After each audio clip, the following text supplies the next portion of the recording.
Welcome to Reddit Echoes, where stories that sound too wild to be true are told by the very people who lived them. What you're about to hear might make you angry satisfied, or force you to re-examine a few relationships in your own life. In today's video, I'll tell you two pro-revenge stories. Tales of revenge so smart, they made evil tremble. The first story is about a young girl kicked out into the freezing snow by her fanatic parents just because of who she is, and the revenge that followed. It cost her family everything from their reputation to their home. The second follows a single mom smeared and blamed by her ex-in-laws, who even tried to take her daughters away. But instead of breaking down, she printed proof of her husband's affair and handed it out to the entire congregation. Twisted turns, savage one-liners, and endings that'll make you want to stand up and applaud. Are you ready? Because once the truth comes out, there's nowhere left for hypocrisy to hide. Story 1. Saving Kelly and the revenge on her fanatic parents. Told by the person who witnessed and rescued Kelly. I never thought I'd be the one to save a child from their own parents. But then I met Kelly, and I realized some people don't deserve to be called parents at all. 3 years ago, I was working in a specialized academic support program. Think of it like a summer camp for underprivileged students where kids received educational help, guidance, and most importantly, psychological safety.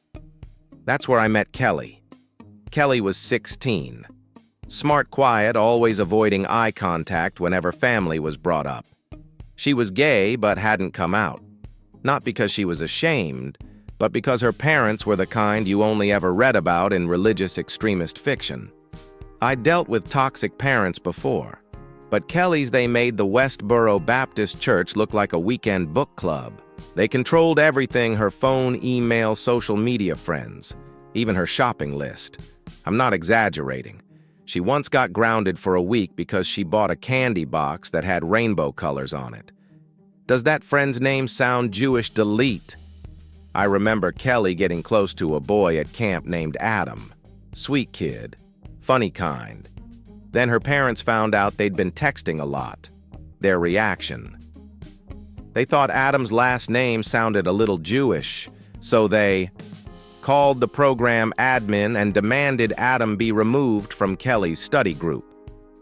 Filed an anonymous complaint accusing Adam of harassment so he wouldn't be invited back next year. Forced Kelly to read scripture and confess for being too close to someone God has forsaken. Kelly didn't cry. She didn't argue. She didn't resist. She just shut down, like she had already accepted this as normal. And that scared me more than anything. I gave her a secret emergency phone. I quietly gave Kelly a prepaid phone and told her, this is only for emergencies. If anything happens, call me. Don't text, call.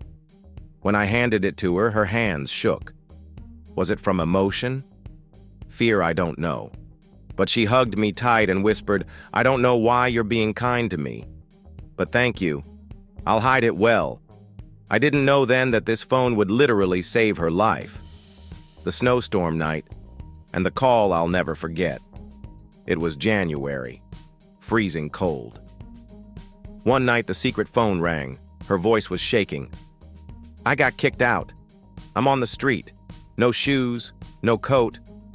I'm freezing. I didn't ask any questions. I grabbed my keys, ran to my car, and drove like hell through a blizzard. I don't remember how many red lights I ran. I only remember my heart pounding like it was about to explode. Kelly barefoot in the snow, I found her huddled at the bottom of my front steps, wrapped in a plastic tarp, feet purple from the cold, teeth chattering. I pulled her into my arms, and that's when her parents showed up. They ran down the porch screaming, "She's not our daughter anymore. That demon, you lured her into this filth. You destroyed our family." I stood there still holding Kelly and said one thing. If protecting a child from freezing to death makes me a demon, then so be it.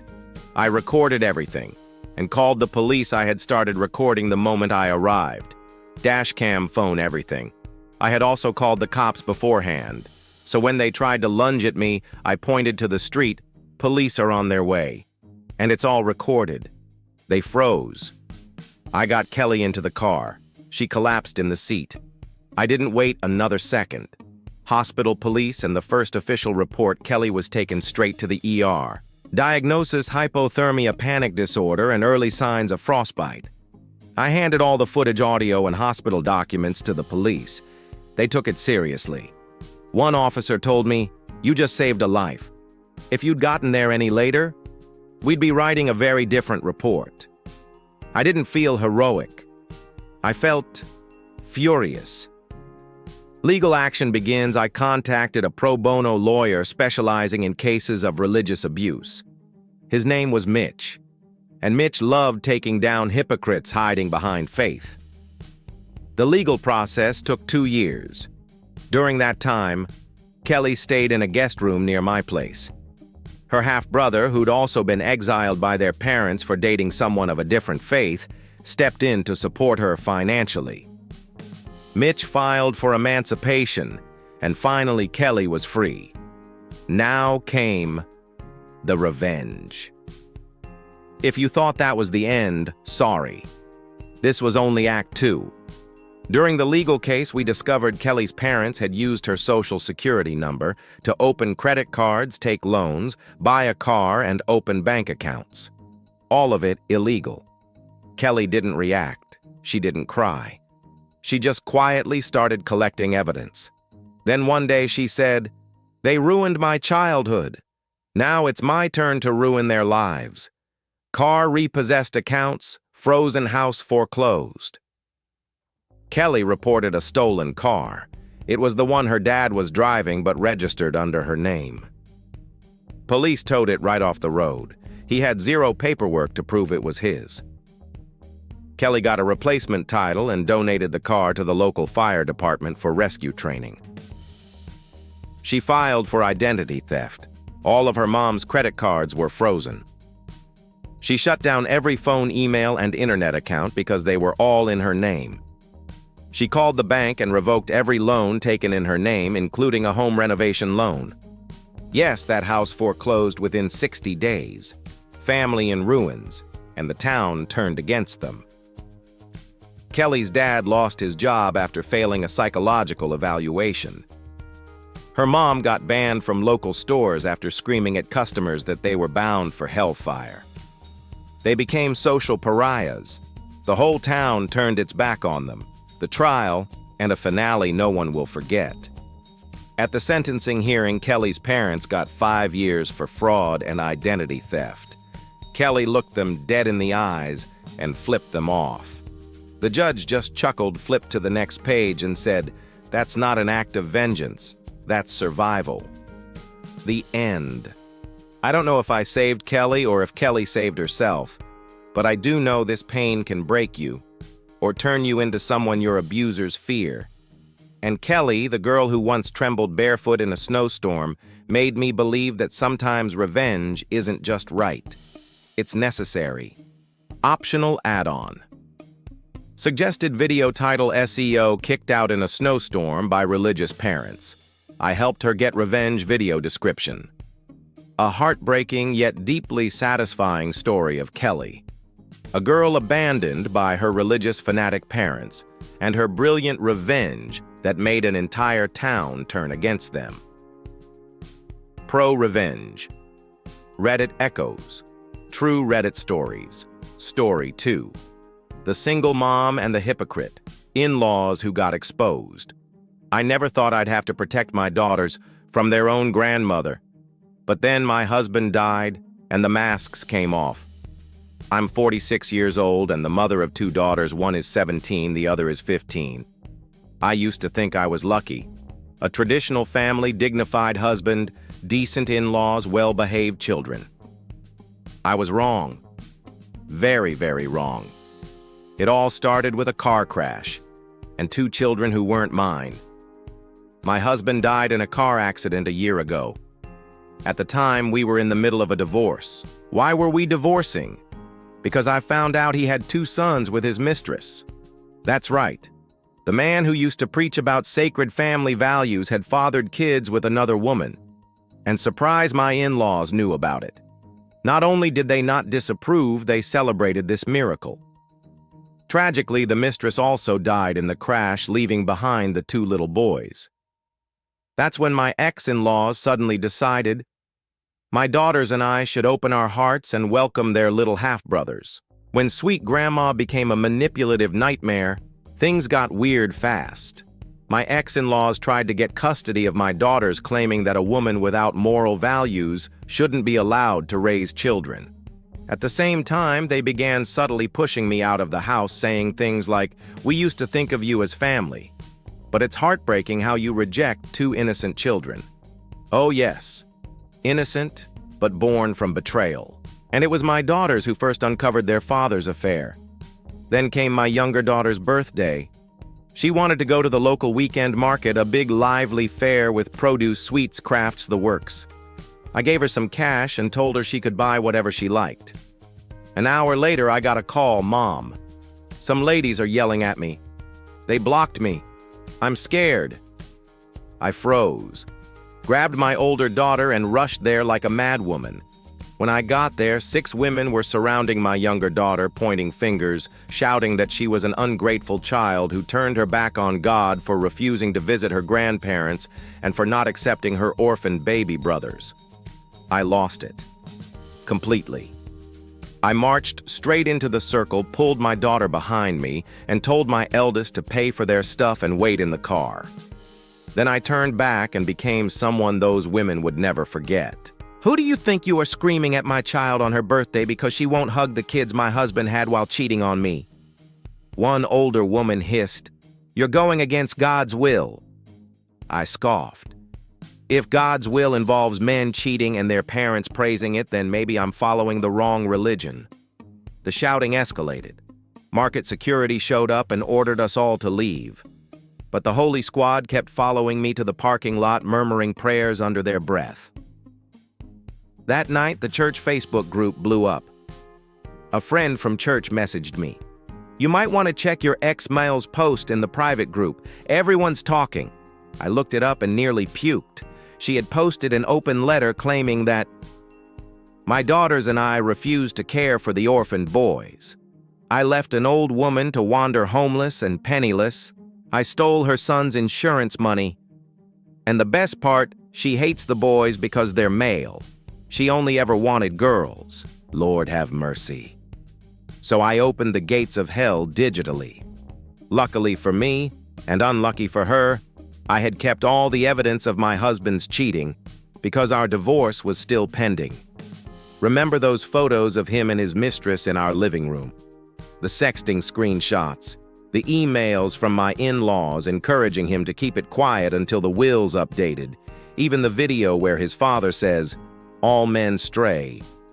As long as the wife doesn't find out, it's fine." I printed everything. Not on regular paper, but on gold-trimmed, color-printed faux hymnal booklets. Each booklet was titled, "The Cursed Love," the story of husband's name and mistress's name. Then came Sunday, I went to church, dropped those booklets in the free literature basket where people grab hymnals. You can guess what happened next. An elderly lady opened one only to see a full-color photo of my husband getting very cozy with his mistress on my sofa. People started passing it around like it was a freshly unearthed New Testament. The gossip spread so fast that the pastor had to lead a prayer against the forces of deceit. But when people found out I had printed it, they didn't get mad. They applauded. My ex-in-laws were socially excommunicated. My ex-mill was quietly removed from the church Facebook group. Her old church lady friends now walked past her like she was a trash can on fire. Someone even printed the messages she sent me, calling my daughters godless traitors, and pinned them to the church bulletin board. Then came the letters. A week later, I received 2 handwritten notes from fellow churchgoers. "We're sorry we believed the lies. Your daughters didn't deserve that." And another, "If you ever need child care or support, please don't hesitate to come back to church." Oh, thanks. But I don't need their forgiveness. I just needed them to know I won't stay silent anymore. A pitiful ending, but not a sympathetic one. My ex Mill posted a status, "No one cares about the elderly anymore. My daughter-in-law abandoned me. My granddaughters won't talk to me. My husband can't sleep. If my son were still alive, he'd take care of us." I didn't comment, but someone else did. If your son were still alive, he'd probably have a few more kids with another woman by now. The end. I'm not sharing this story for applause. I'm sharing it for anyone who's ever been manipulated by people hiding behind morality. Silence is not kindness. It's a welcome mat for the wicked. I cleaned out my house both literally and spiritually. Suggested SEO title: X Mill called my daughter godless, so I printed cheating photos and shared them at church video description. A single mom gets slandered and attacked by her ex-in-laws who try to steal her daughters and ruin her reputation. But she doesn't just defend her children, she shatters their false holy image with a move no one saw coming. Reddit echoes. Pro-revenge. Reddit drama. And those were today's two stories, journeys of pain, defiance, and ultimately liberation. You might call it revenge or delayed justice, or maybe something simpler, a reckoning after years of manipulation and suppression. Kelly, the girl who once trembled in the snow, stood tall, fought back, and made the people who called themselves her parents pay the price. And the mother in our second story, she didn't choose to forgive the lies wrapped in sermons and scripture. She chose truth and exposed it in a way no one could ignore. Because here's something manipulators often forget. When you push someone to their breaking point, they don't always break. They push back. And when they do, they can burn down the entire world you built on lies. What about you? Have you ever faced a two-faced moral preacher? Share your story in the comments, because here we listen. No judgment, no sermons, just the echoes of truth. And don't forget to like, subscribe to Reddit Echoes, and hit the bell icon so you never miss a story that makes you laugh out loud or want to throw your phone across the room in rage. See you in the next video with more true Reddit stories that are even wilder than this.